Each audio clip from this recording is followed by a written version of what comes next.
Bismillahirrahmanirrahim. Assalamualaikum warahmatullahi wabarakatuh.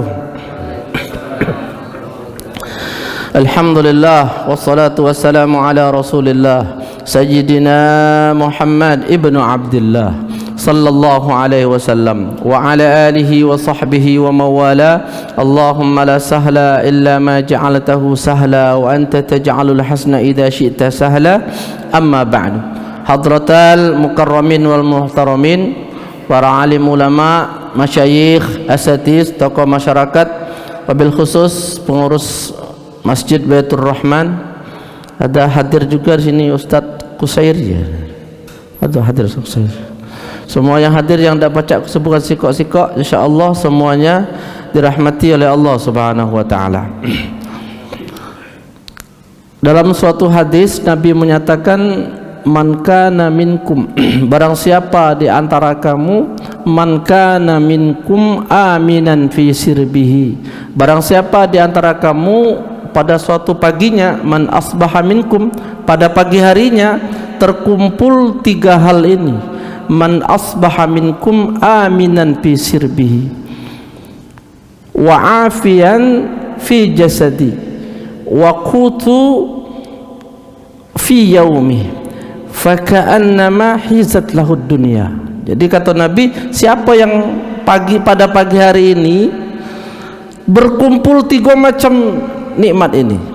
Yang pertama apa nikmatnya? Aminan fi sirbihi, aman lingkungannya, aman rumahnya, aman wilayahnya, aman lingkungannya. Kemudian yang kedua, wa afiyan fi jasadi, sehat badannya. Kemudian yang ketiga, wa indahu qutu fi yaumi, pada hari ini ada cukup untuk dia makan. Faka'annama hizat lahud dunya, maka orang itu seolah-olah sudah memiliki dunia ya, pada genggamannya. Ternyata Pak, kita ini yang diharapkan itu aman. Maka kalau daerah yang tidak aman kan susah, banyak begal misalnya, banyak maling, banyak merampok. Maka kalau ekonomi susah, biasanya keamanan tinggi. Kalau ekonomi rendah, keamanan tinggi biasanya. Nah, maka Ibrahim, wa idh qala Ibrahim rabbi ij'al hadza baladan amina. Nah, ini Ustaz Kusairi tahu surah apa, ayat berapa. Kemudian dalam surah yang lain, wa idh qala Ibrahim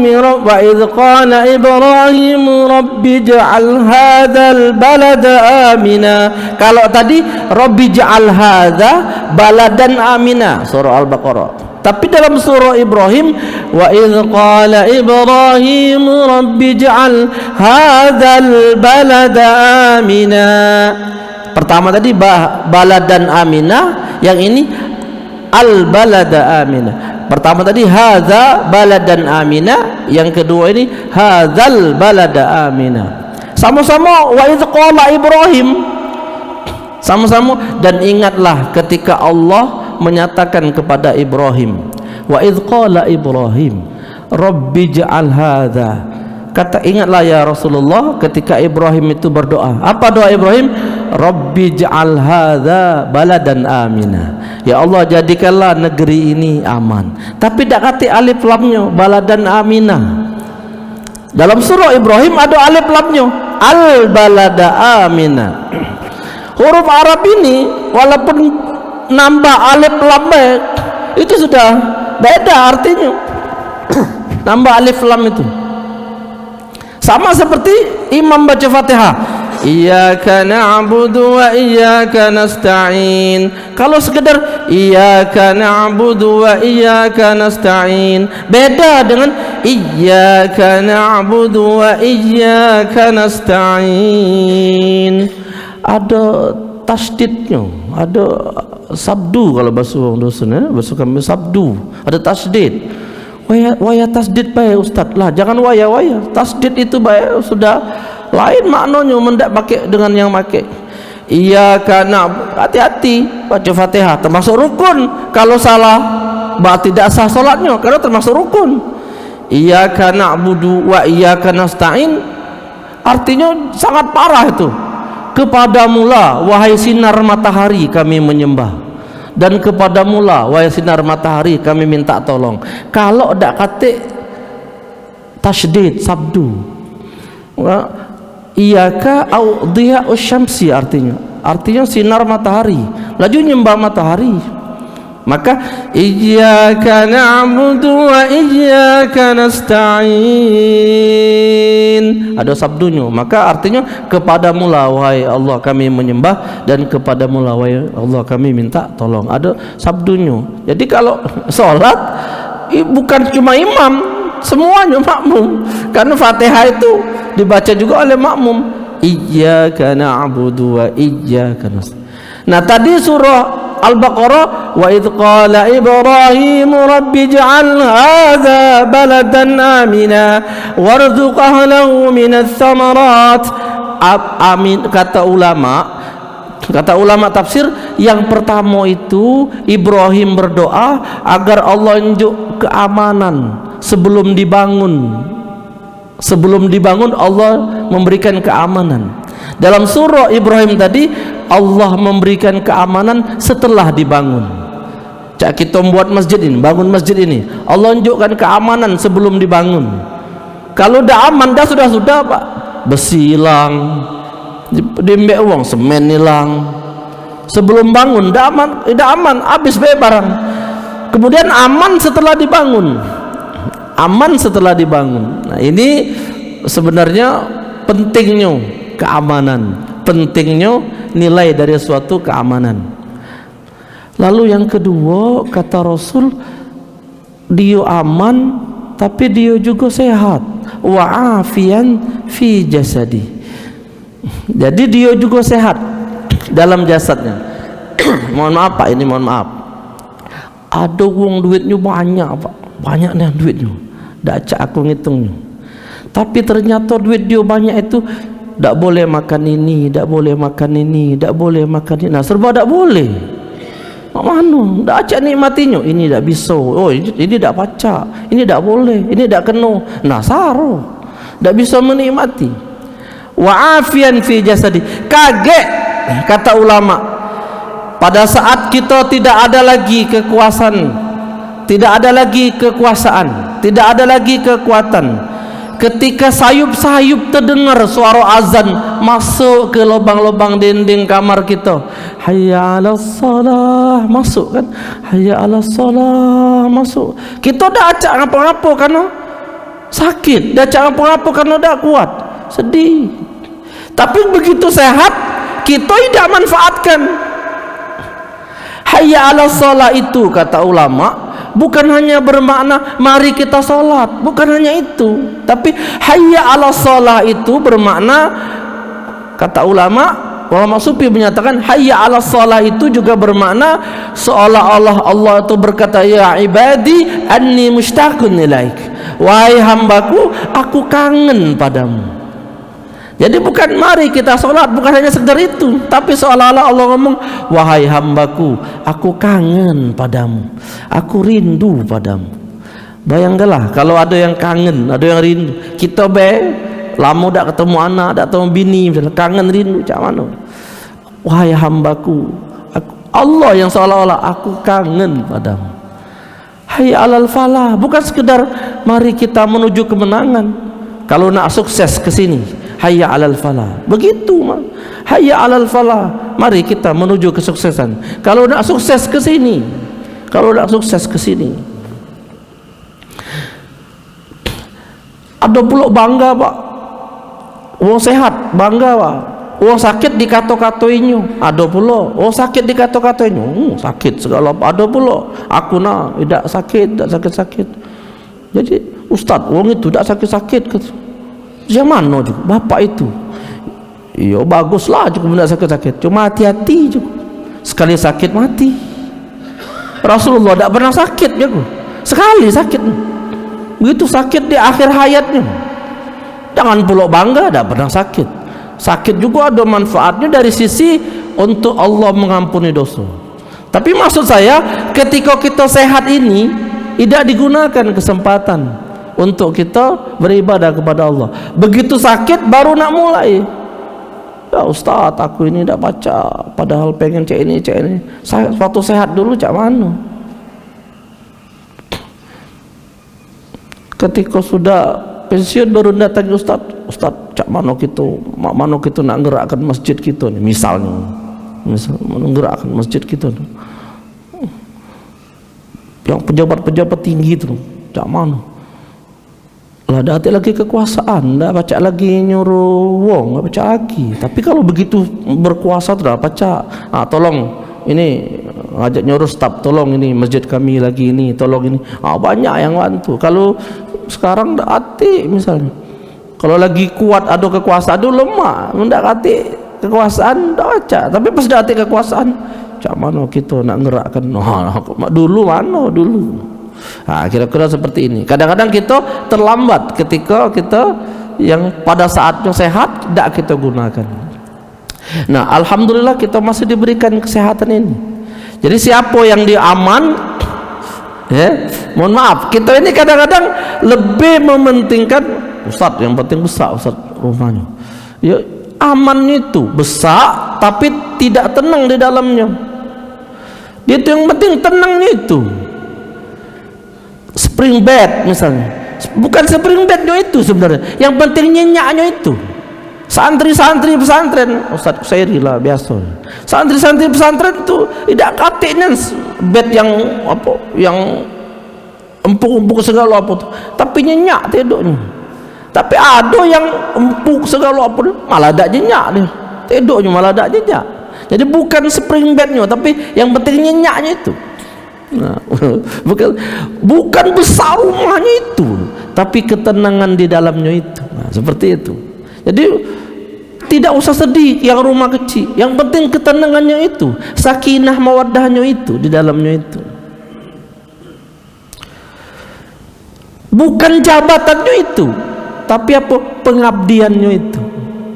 Yang penting bagaimana kita mengabdi, seperti itu. Nah, jadi aman, sehat. Yang ketiga kata Nabi Muhammad sallallahu alaihi wa alihi wasallam, wa indahu qutu fi yaumi. Pada hari itu cukup dia makan.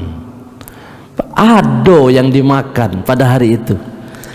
Faka'annama hizat laud dunia. Maka siapa yang berkumpul pada hari ini tiga ini, maka seolah-olah dunia ada dalam genggamannya. Dah, jadilah itu, cukuplah itu. Lemaklah itu, seolah sudah dunia dalam genggamannya. Kalau sudah dapat tiga ini. Karena kita ini tiga ini kan, dah aman, dah tenang, dah nyenyak, susah. Hal-hal yang membuat dah aman kita singkirkan, termasuk hal-hal yang membuat dah khusyuk kita singkirkan. Hal-hal yang membuat dah khusyuk kita singkirkan. Maka betul pengurus masjid diumumkan juga, jangan ringtone apa namanya, HP misalnya jangan berbunyi dulu misalnya kan, supaya jemaah tidak terganggu. Betul itu pengurus masjid. Hal-hal yang menyebabkan tidak khusyuk itu kita hindari. Pakai baju yang, mohon maaf ini misalnya yang bergambar, ada gambar apa belakangnya, jadi wong terbaca dah khusyuk, jadi wong yang solat di belakang. Ada gambar yang gambar-gambar partai, gambar-gambar caleg misalnya, ya sudah sekian tahun yang lalu misal ini. Hal-hal yang membuat wong dah khusyuk. Bahkan kata kiai aku dulu, kalau pacak kain kita tuh yang ada merek itu taruh di pucuk, nah dilipat. Kata kiai aku dulu, saking supaya kita menghindari agar wong tak khusyuk gara-gara kita, agar wong terbaca, mantap katanya kain bapak ini, gajah duduk mangga macam sakingnya itu, padahal tak jadi masalah sebenarnya. Wong tak perlu ngawasi kita, cuma saking, kalau apa, jangan sampai orang menyebab gara-gara kita menjadi asbab yang tak benar.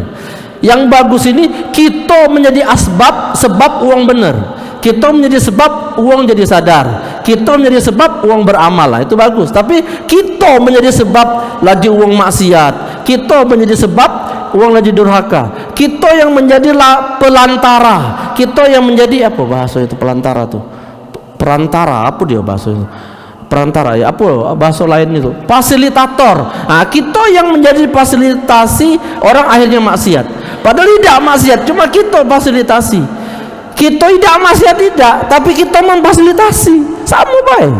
Nah, masjid, pengurus masjid dia memfasilitasi untuk kita ibadah dengan cara ada pengajian, ada taklim, dengan cara sholat berjamaahnya, difasilitasi untuk kita beribadah kepada Allah. Padahal untuk ngajak kebaikan ini susahnya bukan main. Untuk ngajak kebaikan ini susahnya, susah. Bahkan Nabi sallallahu alaihi wasallam menyatakan, kaget kata Nabi di akhir zaman, umat akhir zaman itu kata Nabi, satu mereka sama dengan 50 orang di antara kamu. Protes sahabat, ya Rasulullah, kalau salah itu, satu kami sama dengan 50 orang di antara mereka. Tidak, kata Nabi, satu mereka sama dengan 50 orang di antara kalian. Ya Rasulullah, kata sahabat, membanggakan, bagaimana dengan Abu Bakar As-Siddiq? Kata sahabat, bagaimana dengan Abu Bakar As-Siddiq? Bukankah dia orang yang engkau cintai? Bukankah dia orang yang engkau muliakan? Bukankah dia orang yang rewang kamu, yang ngawani Rasulullah hijrah? Bukankah dimuliakan Abu Bakar? Maksud sahabat Nabi itu, satu kami sama dengan 50 orang di antara umatnya akhir zaman kaget. Tapi Nabi malah ngomong, tidak, satu mereka umat akhir zaman sama dengan 50 orang di antara kalian.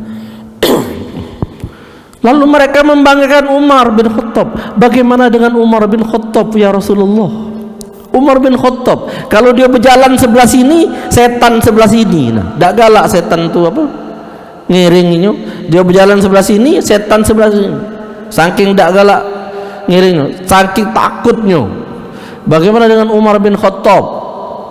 Ya, seorang yang sangat terkenal dengan keberaniannya, sangat terkenal dengan ketegasannya. Sebelum jadi khalifah tegas, sebelum jadi khalifah lah berani.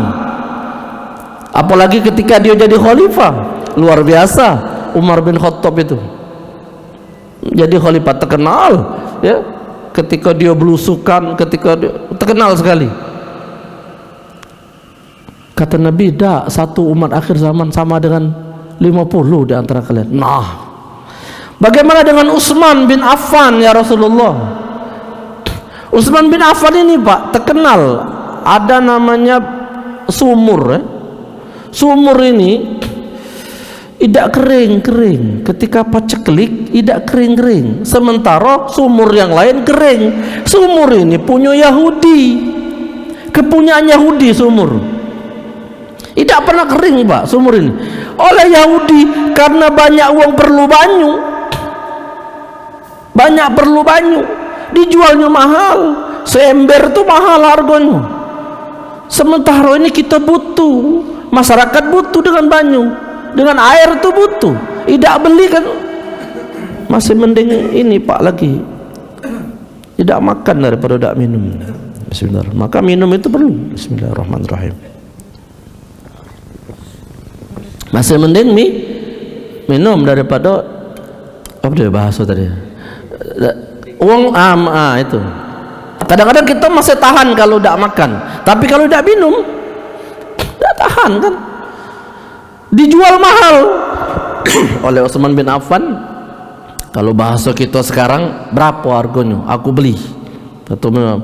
Kata orang Yahudi itu mahal, kalau kamu galak mahal, miliaran. Kalau bahasa kalau kita anggap sekarang miliaran. Kalau kamu galak 2M kira-kira cak itu. Kata orang Yahudi, tapi kamu pacak belinya, makainya cuma hari Senin baik kira-kira. Besoknya aku, besok lagi baru kamu. Nah, tidak nikmatinya, tidak galo-galonya. Hari ini aku, besok kamu yang punya ini, besok lagi aku. Jadi kata Utsman, ketika sudah akad jual beli, kata Utsman ngomong, "Woi kaum muslimin, wahai kaum muslimin, hari ini sumur ini punya aku. Kamu nak ngembek-ngembek lah gratis. Kalau pacak embek banyak-banyak. ambil banyak-banyak, cukup untuk besok lusa, kata Utsman, karena besok bukan punya aku lagi. Nah, banyak yang ngambil banyu ini, banyak yang ngambil.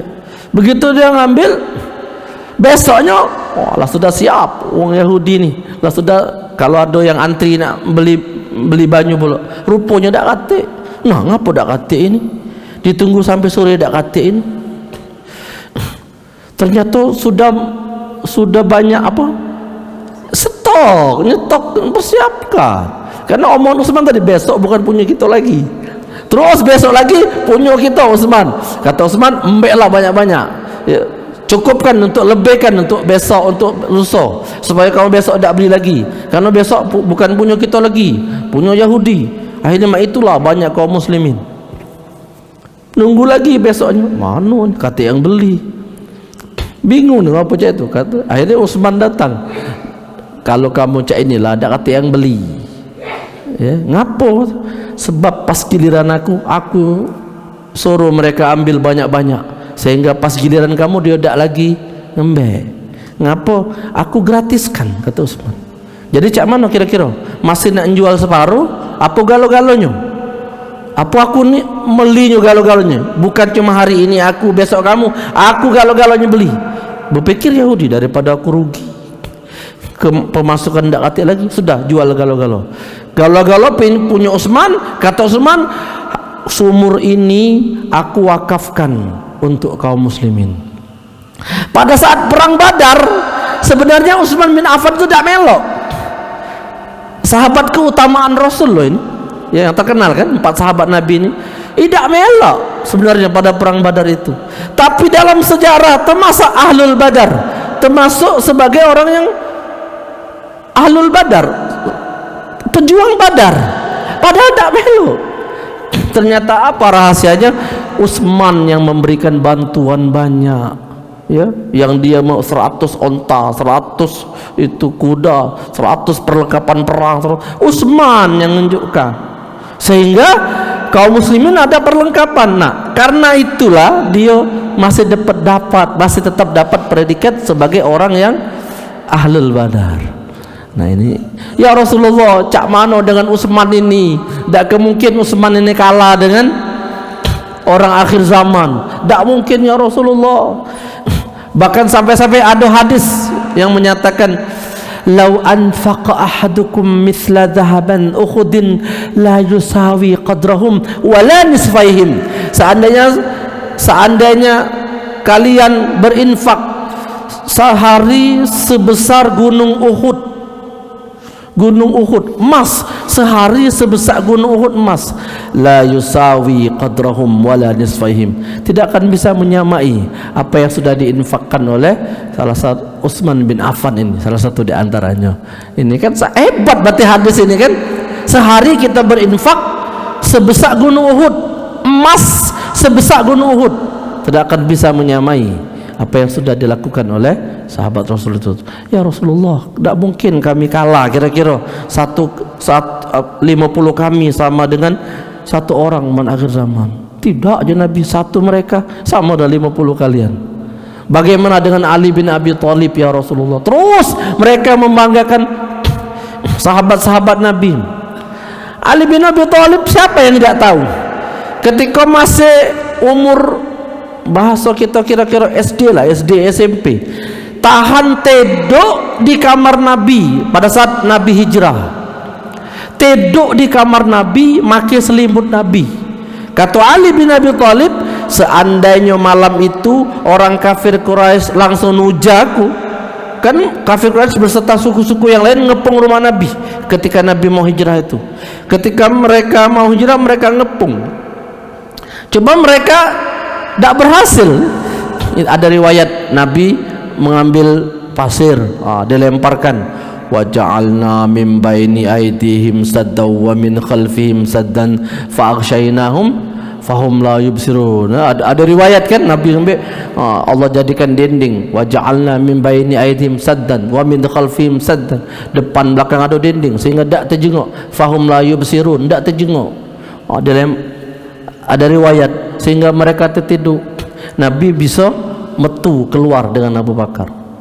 Oleh sekarang ada kawan kita ketika razia dibuka dia pula embeknya pula pas apa tanah pasir pas razia diembeknya dilemparkannya taburkannya wa ja'alna min baini aydihim saddan wa min khalfi berjalan dia tetapi masih bisa kejingan Pak ya. Aku kanlah baca wa ja'alna min baini aydihim saddan. Kata polisi itu aku baca juga ayat itu. Nah sahamu. Jadi Ali teduk di kamar Nabi, teduk di ranjang Nabi. Pada malam itu ketika orang kafir Quraisy beserta suku yang lain masuk langsung bunuh nujak mati Ali. Tapi mereka buka dulu, pasti buka. Nah, bukan Muhammad, Ali bin Abi Thalib. Di mana Muhammad? Rasulullah sudah hijrah, sudah keluar, kata Ali. Jadi malam itu pasti mati kata. Kalau tidak mereka buka dulu tutup itu, kata Ali. Belum ada Pak yang berani cak itu tuh untuk Rasulullah sallallahu alaihi wasallam. Ya Rasulullah, cak mano dengan Ali? Cak mano dengan Ali? Tak mungkin kan kami 50 kami sama dengan satu orang umat akhir zaman. Lalu Nabi sallallahu alaihi wasallam menyatakan tidak, satu mereka sama dengan 50 orang di antara kalian. Akhirnya mereka sahabat Nabi ini kalau bahasa kita pasrah. Lalu mereka berkata, wa ma baluhum ya Rasulullah. Kalau begitu apa keistimewaan umat akhir zaman ini? Apa kemuliaan mereka sehingga satu mereka sama dengan 50 orang di antara kami? Kata Nabi, kamu kalau aku ngomong langsung kamu ikuti. Kalau aku ngomong malam ini ada jihad fi sabilillah, berperang di jalan Allah, kamu langsung ikuti, kata Nabi. Langsung kamu pergi. Bahkan ada orang yang baru malam pertama urung gara-gara untuk ada panggilan jihad langsung berangkat. Untuk perbuatan baik itu banyak yang dukung. Ketika ngomong langsung tapi kage umat akhir zaman kage sulit mereka melakukan kebaikan. Karena untuk melakukan kebaikan dikit pendukungnya. Macam itu. Dikit sponsornya untuk hal-hal yang baik. Akhir zaman kage kalau hal-hal yang baik dikit sponsornya Pak. Lomba musabaqah tilawatil Quran itu Pak tidak sebesar hadiah lomba pon Pak. Karena saya ini pelatih kan kalau MTQ tingkat nasional kan. Jadi saya tahu hadiah-hadiah penghargaan misalnya kan jauh dibandingkan atlet Pak. Para qori, para hafiz yang juara itu kan. Itu kalau nak kita bandingkan jauh dengan hadiah penghargaan yang didapatkan oleh para atlet ya. Padahal hafiz Quran kan tidak mudah kan, qori seperti ini. Cuma mereka para qori, para hafiz mungkin mereka juga sudah merasa bahwa ada yang lebih besar lagi akan mereka dapatkan di sisi Allah. Kalau tidak di dunia pasti di akhirat. Mungkin itulah sebagai salah satu yang menyenangkan hati mereka. Kenapa? Karena Allah tidak akan menyia-nyiakan perbuatan baik. Allah tidak akan menyia-nyiakan perbuatan baik. Maka seorang laki-laki yang ada duri tengah jalan, nah ditaruhnya ke pinggir. Tidak perlu besar itu kan perbuatan itu, letaknya ke pinggir. Kecil sebenarnya itu, tapi ini besar di mata Allah Subhanahu wa taala. Tidak ada yang sia-sia dalam kebaikan. Jadi siapa yang tiga hal ini, maka kita berdoa semoga kita aman, keluarga kita aman, anak bini aman, tidak cekcok, tidak ribut, tetangga aman, tidak bertengkar. Apalagi masuk tahun politik, mudah-mudahan aman gitu kan. Banyak yang tidak aman, lakinya milih lain, bininya milih lain. Repot bebala ya. Nah, mudah-mudahan aman, tetangga aman, masyarakat aman. Kemudian kita juga sehat, badan sehat ya. Kemudian yang ketiga, ada yang bisa kita makan, ada yang bisa kita nikmati. Jadi cukup yang kita makan, tidak kekurangan, tidak kelaparan. Maka yang ketiga ini, siapa mendapatkan ketiga ini, dia sudah menggenggam nikmatnya dunia. Kira-kira seperti itulah. Mudah-mudahan ada faedah, ada manfaatnya. Kalau ada yang ingin ditanyakan, kami persilakan. Kalau tidak ada, saya cukupkan. Silakan kalau ada yang nak bertanya. Satu amal buruk, satu ganjarannya. Ya, bagus pertanyaan beliau ini. Tapi rumusnya, karena kasih sayang Allah, satu keburukan, satu ganjaran kejahatannya, satu balasannya. Jadi dibalas dengan satu. Jadi satu kesalahan, satu dosanya. Tapi satu kebaikan, 10 pahalanya. Nah, kalau ditanyakan masalah perbandingan, satu kebaikan, sikok juga dosanya. Kalau kita melakukan satu kebaikan, 10 ganjarannya. Man jaa bil hasanati falahu asyru amsalha. Siapa yang melakukan kebaikan, 10 ganjarannya. Ali bin Abi Thalib pernah suatu ketika didatangi oleh seorang laki-laki. Seorang laki-laki ini memberikan 9 roti kepada Ali.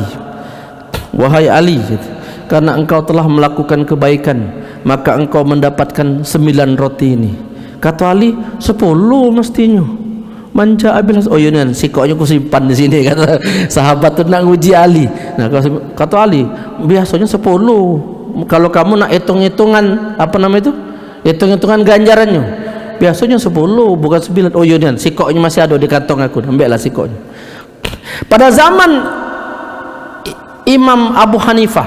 Imam Abu Hanifah ini ulama, imam mazhab. Kalau kita Ahlus Sunnah wal Jamaah ini dia urutan pertama dia ini kan.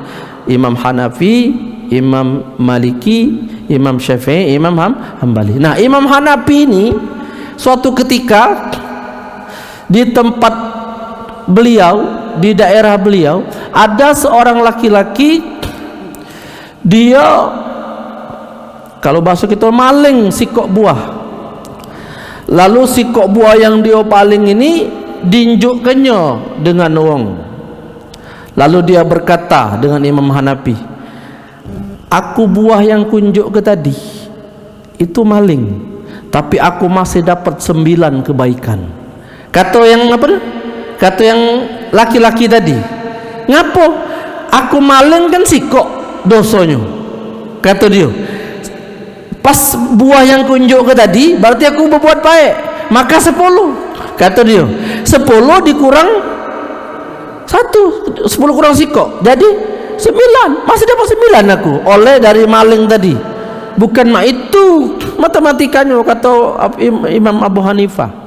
Kalau macam itu ya banyak uang yang dia maling kan sikok dosanya sekali, dia diinfakkannya, dia berbuat baik, dinyuk ke orang lain, dapat 10, dikurangkannya dosa aku sikok, dah ditambah 10 pahala. Taruhlah sikok tadi ngilang ke yang tadi 9, bukan itu katanya.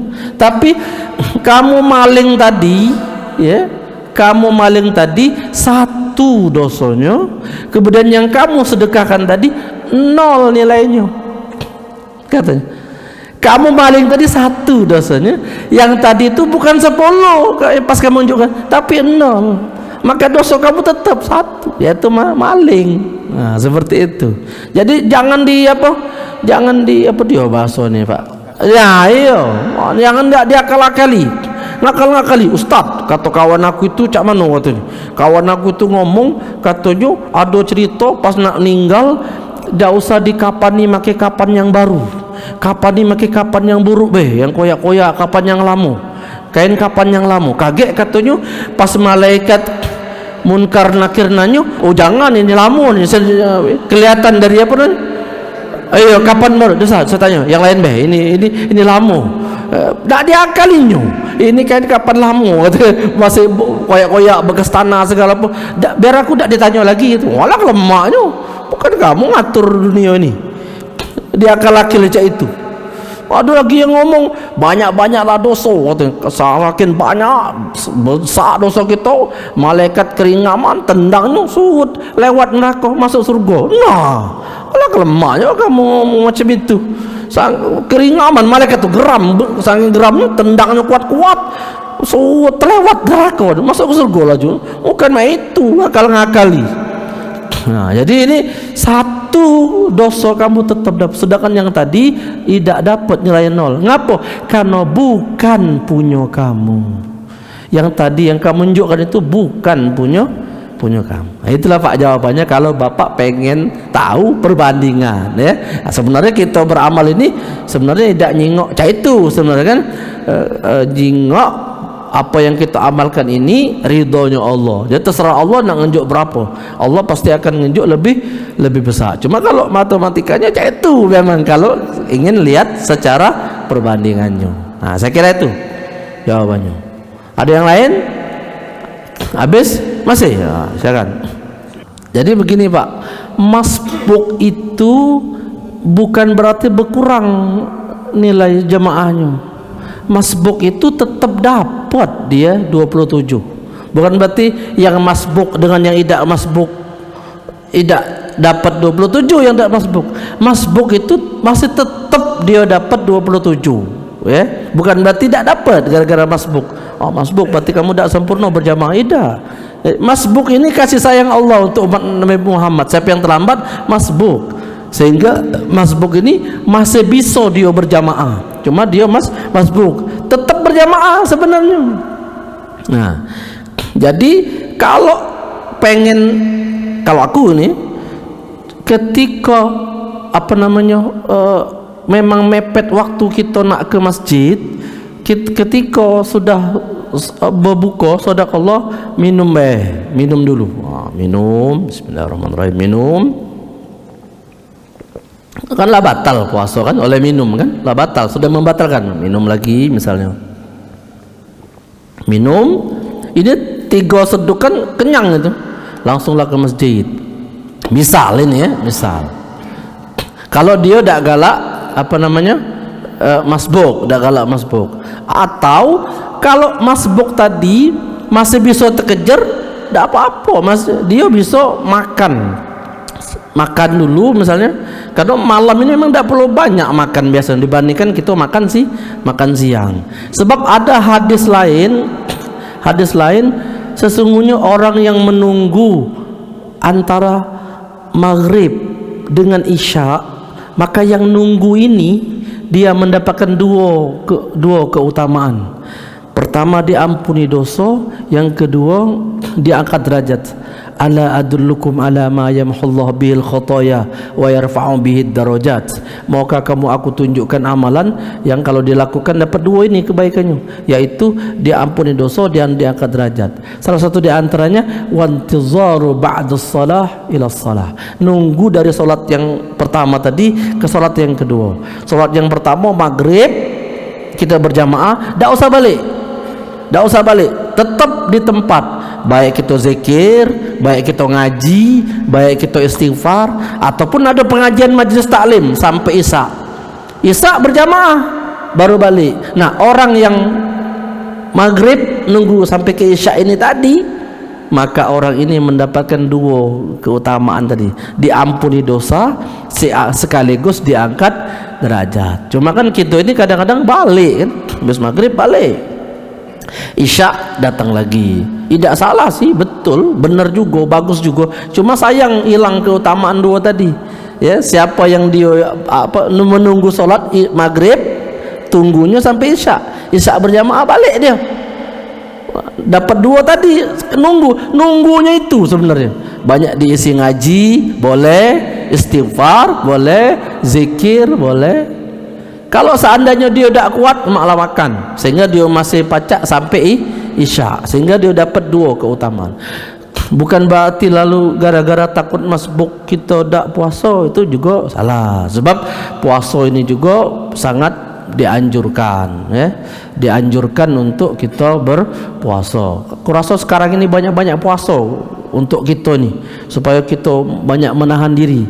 Nak maraweh Pak sekarang, kalau jengok keadaan sekarang ini kan, alamaklah puasa ya, banyak nahan diri. Benda itu pening juga kita kan jengok keadaan, banyak puasa. Jadi jangan sampai amal ini lalu menjadikan alasan kita merusak amal yang lain. Jadi kalau kuat dia minum baik, langsung ke masjid. Karena takut masbuk, mendak kuat, makanlah dulu ya. Karena biasanya Cukup itu, karena sadaqallahul azim, Allahu akbar misalnya azan itu sudah bisa makan. Tidak ada nunggu habis la ilaha illallah baru makan, tidak. Ketika Allahu akbar tuh bisa sudah makan ya. Nah, jadi makan baru kaget nunggu sampai isya. Jadi dapat banyak keutamaannya. Maghrib dan isya tidak balik tadi, kemudian dia berbuka dengan kenyang, atau kalau dia kuat minum baik tadi, minum. Saya kira itu jawab. Nah, jadi kalau kita tidak membandingkan ya, maka dalam surah Al-Fatihah ayat 1 Ar-Rahman Bismillahirrahmanirrahim itu dalam tafsirnya, Ar-Rahman Ar-Rahim. Kalau kita buka tafsir ya, aku sering ngisi pengajian tafsir. Ar-Rahman Ar-Rahim. Ar-Rahman perbandingannya dengan Ar-Rahim. Ar-Rahman kasih sayang Allah yang Allah tunjukkan kepada seluruh makhluk. Nah, itulah. Maka jangan iri dengki dengan wong itu sembahyang tidak pernah, berinfak tidak pernah, tapi dia cak anunian, jangan, karena dia dapat Ar-Rahman ini. Ar-Rahman kasih sayang Allah berupa nikmat yang Allah tunjukkan kepada seluruh makhluk. Jadi seluruh makhluk, Pak. Kalau seluruh makhluk itu kan berarti bukan orang Islam baik, seluruh makhluk, bayangkanlah. Tapi Ar-Rahim, nah perbandingannya Ar-Rahim hanya dikhususkan kepada orang mukmin. Apa dalilnya? Wa kana bil mu'minina rahima. Itu dalilnya. Orang mukmin mendapatkan rahim ya. Ar-Rahman seluruh dapat, tapi Ar-Rahim hanya untuk orang mukmin. Jadi Ar-Rahman nikmat yang Allah tunjukkan, tapi terbatas. Ngapa terbatas? Karena kita hidup di dunia. Karena hidup di dunia maka terbatas. Ngapa? Sifatnya dunia terbatas, sehingga sesuatu apapun di dunia terbatas. Tapi semua dapat, duren dapat, rambutan dapat, segala apa dapat, nikmat segala apa, tapi terbatas. Kenikmatannya juga terbatas di dunia ini. Akhirat itu yang kekal. Kapan akhirat itu ditunjukkan? Untuk siapa? Untuk orang mukmin. Nah, karena itu Ar-Rahim untuk orang mukmin. Kaget di akhirat dia dapat. Maka perbandingannya, nah ini apa namanya ini? Hari ini kita banyak membahas perbandingan aja. Perbandingannya dalam hadis Nabi, Allah itu memiliki 100 nikmat. Satu nikmat Allah tunjukkan kepada seluruh makhluknya di dunia, baru satu nikmat. Adapun 99 Allah tunjukkan di akhirat. Karena itu kenikmatan akhirat tidak terbatas, kenikmatan dunia terbatas. Cuma sikok nikmat itu berbagi seluruh makhluk. Cukup nikmat Allah itu walaupun sikok, tapi 99 kaget Allah tunjukkan di akhirat. Siapa yang dapat tuh? Wa kana bil mu'minina rahima. Orang-orang yang beriman kepada Allah, ya, kepada Allah Subhanahu wa taala. Sehingga kita tidak perlu cemburu dengan ya julah, memang diunian lah julah, memang anu diunian lah julah. Cuma di Ar-Rahman dia dapat, Ar-Rahman, Ar-Rahim dia tidak dapat. Di dunia ni lah julah. Yang namanya dunia ni kan semua dapat. Siapa yang bangun pagi, kata Nabi, maka yang bangun pagi lebih luas rezekinya dibandingkan yang siang, lebih maju. Maka kalau saya pernah dengar ada ungkapan begini, di antara negara kita ASEAN ini, negara-negara ASEAN ini, pas diteliti oleh wong, negara yang paling maju di ASEAN ini, Asia Tenggara, ASEAN ini, ternyata di Asia Tenggara ini ternyata yang maju itu Singapura katanya. Loh, itu kan negara bukan Islam. Diteliti wong, ngapo pacak macam itu? Hasil kesimpulannya, ternyata mereka bangun pagi, bangunnya pagi-pagi, sebelum subuh mereka sudah bangun, menyiapkan segala apa yang untuk keperluan apapun. Nah, sama di lingkungan saya banyak orang-orang non muslim, mereka bangunnya sebelum azan. Begitu kita ke masjid, dialah sudah siap, itu kan orang-orang non muslim, entah apa yang disiapkan untuk ya segala apa. Nah, sementara kita kadang-kadang ini ya, dah usah nak bangunnya subuh, kadang-kadang suara azan baik kita ribut, padahal ada azan nganggu tidur tenang, masya Allah. Padahal ini orang-orang yang di luar kita dia lebih dulu bangun. Nah, ini dunia, sifat dunia. Siapa yang bangun pagi dia lebih banyak dapatnya. Nah, ini rumusnya kan, karena rumus di dunia segala orang dapat, tapi tetap terbatas. Yang namanya di dunia apapun itu terbatas. Apa baik? Yang namanya dunia terbatas. Kaget akan bergulir, berganti, bergulir dan bergilir, kata orang. Sifat dunia bergulir dan bergilir, ada masanya. Dah baca dipocok terus lagi, ada saatnya dia di bawah. Gitu rumus dunia. Itulah ngapa kita di dunia ini tidak boleh sombong, karena kita ini kayak akan berputar seperti itu. Nah, saya kira ini yang dapat saya sampaikan, Pak Pengurus Masjid ya. Mudah-mudahan ada faedahnya. Ustaz Soimar ini Ustaz saya nyuruh aku nguraikan tafsir. Oh, cukup kamu bayar tafsir itu. Tafsir itu berat tuh, antum tuh lah ahli tafsir. Pokoknya kita datang insyaallah. Teleponnya semalam kami angkat, dah ketahuan. Demikianlah, mudah-mudahan ada faedah, ada manfaatnya. Mudah-mudahan kita selalu sehat kalau diberikan oleh Allah Subhanahu wa taala kekuatan, kesadaran untuk kita beribadah kepada Allah, untuk kita senantiasa menambah keimanan kita, mempertebal keyakinan kita. A'udzubillahi minasyaitonirrajim. Bismillahirrahmanirrahim. Alhamdulillahirabbil alamin. Allahumma shalli ala sayidina Muhammad wa ala sayidina Muhammad. Allahumma arhamna bihramna lista'lim dafa'na al-ghala bihramna lista'lim arhamna wa iyana min ahli al-khair bihramna lista'lim. Rabbana atina fid dunya hasanah wa fil akhirati hasanah wa qina adzabannar. Shalli ala sayidina Muhammad wa ala alihi wa sahbihi ajma'in. Alhamdulillahirabbil alamin. Taqabbalallahu minkum. Wassalamualaikum warahmatullahi wabarakatuh.